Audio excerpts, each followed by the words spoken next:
Muy buenas a todos y bienvenidos un día más a la visión semanal de Serenity Markets. Soy Diego Puertas y en el vídeo de hoy vamos a comentar dos puntos fundamentales, además del repasito de todo lo que tendremos por delante para esta semana. Pero sobre todo vamos a comentar el final de ese servicio de financiación bancaria de emergencia, qué consecuencias puede tener o qué consecuencias puede no tener, porque sí que es cierto que hay mucho ruido, un poco de pánico por ello, se está montando en la comunidad inversora y quizás no sea para tanto. Y luego también la previsión del dato de IPC que conoceremos en el día de hoy y que es el dato más importante de la semana y que influirá en todo lo que pueda ocurrir a mayores durante la semana. Por tanto, me parece muy importante comentar qué podemos esperar para ello. Dicho esto, vamos a arrancar comentando el final de este servicio de financiación bancaria de emergencia, este famoso BTFP que se abrió el 12 de marzo de 2023 tras la quiebra de Silicon Valley Bank. En aquel momento se produjeron tres de las cuatro mayores quiebras bancarias de la historia estadounidense, también Signature Bank, que sus activos fueron adquiridos, una parte de sus activos por New York Community Bancorp, que os sonará a muchos por las dificultades que ha estado atravesando la última semana. Pero bueno, pues finaliza este programa. Lo que finaliza es la solicitud de los préstamos. No finalizan los préstamos como tal. Los préstamos tienen una duración de un año. Por tanto, hasta ayer se podían pedir estos préstamos y los préstamos pedidos ayer podrían finalizar hasta dentro de un año. Por tanto, los préstamos irán venciendo poco a poco a lo largo del próximo año.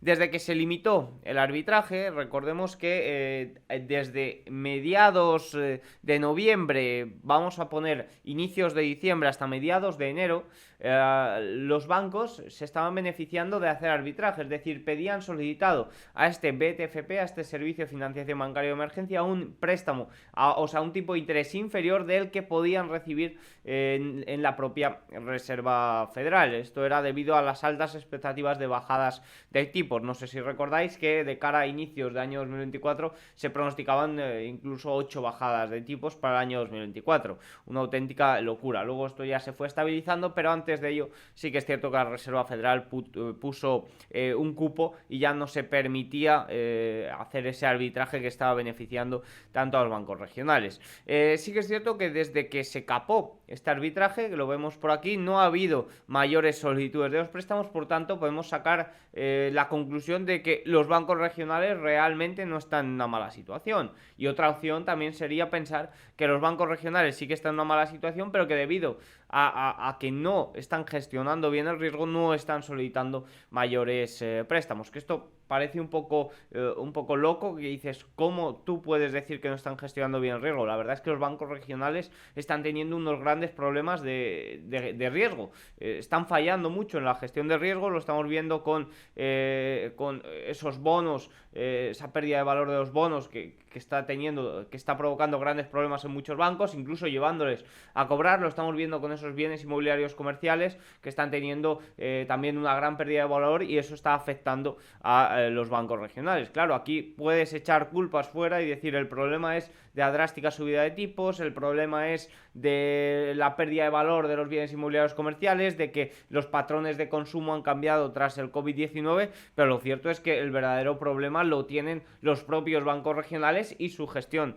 del riesgo. Pero sí que es cierto que este tema de que quizás no están gestionando bien el riesgo se extrae de este gráfico en el que vemos las reservas entre el total de activos de los bancos regionales con el BTFP y de los grandes bancos. Fíjense cómo los bancos regionales, los pequeños bancos, que es esta línea roja, están en una peor situación que en marzo de 2023. Ojo, esto no tiene por qué significar que ahora con el fin de este BTFP veamos ya caídas escalonadas en muchos bancos regionales. Lo que va a suceder es que los préstamos van a ir venciendo, y ahí es cuando se verán si esos bancos regionales van a tener problemas problemas o no. ¿Por qué? Porque los que tengan problemas van a tener que acudir a la ventanilla de liquidez, un poco más, a la ventanilla de descuento al uso de la Reserva Federal a solicitar dinero. ¿Qué ocurre? Bueno, pues hay ciertas diferencias entre la ventanilla de descuento normal y el BTFP. Uno de ellos es el colateral, es decir,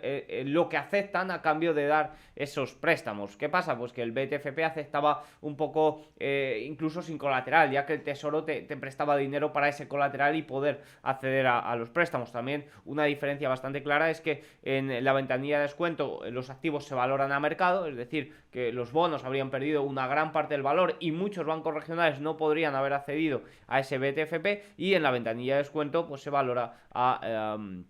en el BTFP se valora a valor nominal y en la ventanilla de descuento se valora a mercado. Por tanto, ¿qué ocurre? Pues que si hubieran valorado a mercado el BTFP, muchos bancos no podrían haber accedido a esos préstamos y por tanto sería una medida que no habría aliviado un poco ese pánico que vivíamos en marzo de 2023. Bueno, un poco con la explicación hecha y con las diferencias principales de la ventanilla de descuento y el BTFP comentadas, que sobre todo es eso, valor nominal, valor a mercado, entre uno y otro, el colateral y sobre todo también el tiempo, ¿no? El BTFP son préstamos a un año, la ventanilla de descuento al uso pueden ser préstamos hasta 90 días. Voy a tratar de resolver unas preguntas que pueden traer bastantes dudas sobre qué implica este fin. ¿Ha resuelto el BTFP la crisis bancaria? No, simplemente ha sido un parche, es decir, fue un parche para aliviar el pánico. El pánico y la confianza sí que lo ha aliviado. Los problemas de los bancos regionales, como ya hemos visto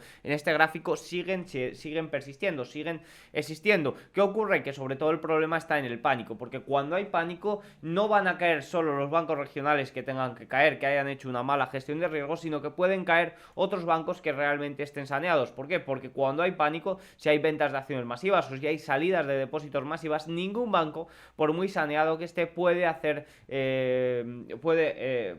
esas salidas de depósitos masivas que se están llevando a cabo. Por tanto, el pánico es un poco lo que hay que evitar. Y el problema que tenemos en estos momentos de la banca regional es sobre todo en la parte del pánico, es decir, los problemas de la banca regional en este momento están concentrados en la banca regional, no deberían de por qué ir al global de la banca o no deberían de afectar a otras industrias financieras, pero sí que es cierto que en caso de que haya pánicos masivos, pánicos excesivos, pues ahí sí que puede haber tensiones también en otras partes, en otras partes de la banca, incluso afectando a grandes bancos que están en una situación muy óptima o incluso en otras industrias relacionadas.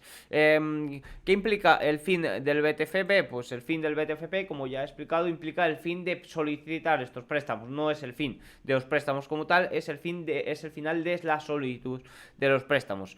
El BTFP ayudó a salvar la banca. Bueno, pues fue un parche en un momento de pánico, como ya he dicho. ¿Por qué se contaba ese colateral a valor nominal en vez de a valor de mercado? Pues como he comentado, porque si se llega a hacer a valor de mercado, muchos bancos regionales no podrían haber tenido acceso a esos préstamos y un poco era la idea. Claro, hubo mucha polémica porque decía, ok, pero es que los bancos regionales que han hecho una mala gestión de riesgo deberían de caer, no deberían de por qué ser salvados. Sí, irán cayendo paulatinamente porque la situación en estos momentos de esos bancos es incluso peor ahora cuando tengan que devolver esos préstamos. Pero ¿qué ocurre? Pues que sobre todo lo que ayudó, como digo, el BTFP fue a ese pánico excesivo que se estaba viviendo en esos momentos y fue una herramienta, fue una medida llevada a cabo con bastante idea, o sea, fue bastante buena porque ayudó a aliviar ese pánico y ahora los bancos regionales que parece que están haciendo mal las cosas, New York Community Bank,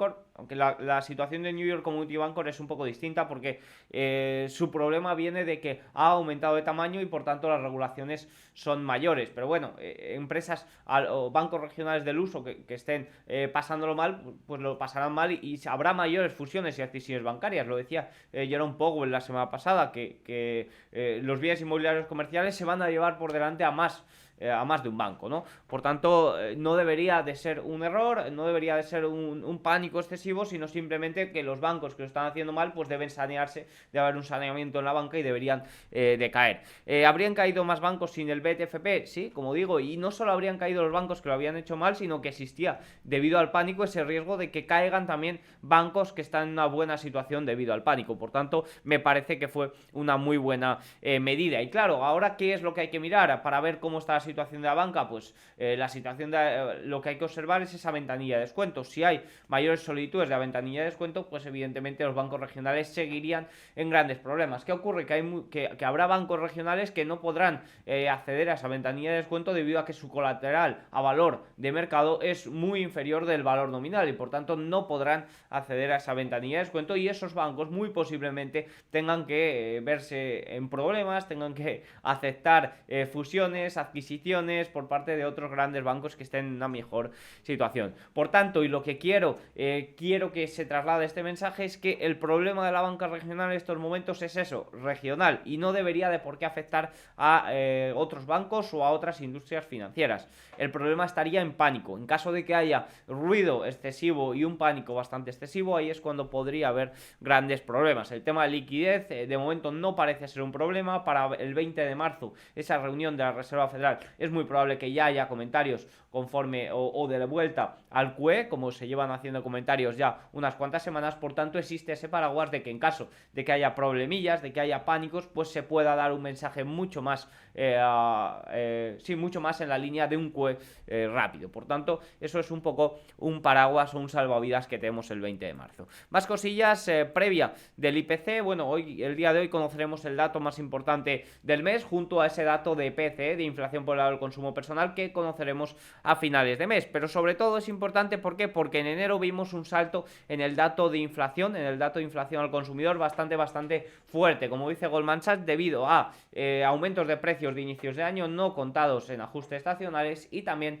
debido a una divergencia bastante curiosa y no vista desde 1993 entre la encuesta de propietarios del alquiler y la subida del alquiler. Ahora vamos a ver más detalles sobre ello. ¿Qué pronostican los principales casas de análisis? Pues pronostican un IPC básico de un 0,3%, disminuyendo la tasa interanual al 3,7% desde el 3,9%. También pronostican un aumento del 0,4% en el dato de IPC general, y que se quede la tasa anual en el 3,1%. ¿Qué nos dice Goldman Sachs? Que el mes pasado fueron los que más acertados estuvieron. Pues dijeron: estimamos un aumento de 0,32% en el IPC básico de febrero, lo que reduciría la tasa interanual en 2 décimas hasta el 3,7%. Es decir, están muy en la línea de todas las casas de análisis. Los aumentos de precios de inicio de año aumentaron temporalmente los precios de las categorías de servicios que dependen del trabajo en enero.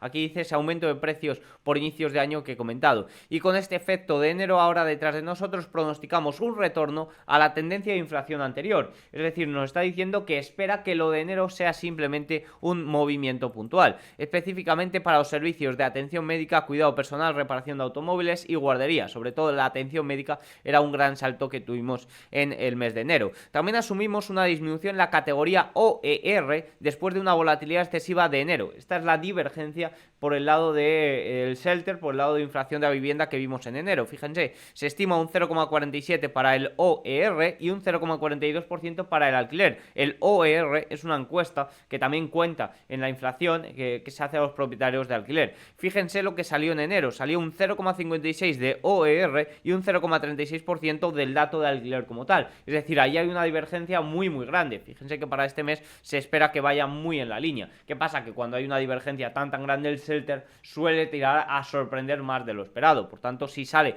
muy en la línea de lo esperado, con una divergencia muy pequeña entre ambos, pues no debería de haber mayores sorpresas. Suponemos pequeñas disminuciones en los precios de automóviles, y en el lado positivo Goldman asume un aumento del 1,5% de las tarifas aéreas. Conforme a movimientos esperados, pues según las previsiones de Goldman, esperaría un movimiento del S&P 500 positivo un 0,65%, ya que se interpretaría que lo de enero fue simplemente un repunte puntual, como ya hemos visto con datos de ISM manufacturero, ISM servicios y los datos de ingresos por hora de empleo, pero oye, en caso de que haya sorpresas, pues como vemos aquí podríamos ver movimientos bastante más fuertes. A mayores de los datos de IPC, pues para el día de hoy, o sea, para esta semana también tenemos inflación alemana, tendremos también Producto Interior Bruto en Reino Unido y tendremos también el dato relacionado con la inflación por el lado del consumidor, que es la inflación por el lado del productor. Ambas vienen muy bien para luego pronosticar el dato de PCE subyacente, el dato de inflación por el lado del consumo personal, que conoceremos a finales de mes. Así que nada, tienen todos los datos, espero que os haya gustado el vídeo, si es así, hacedme saber con un like, un comentario y nos vemos la semana que viene. Chao.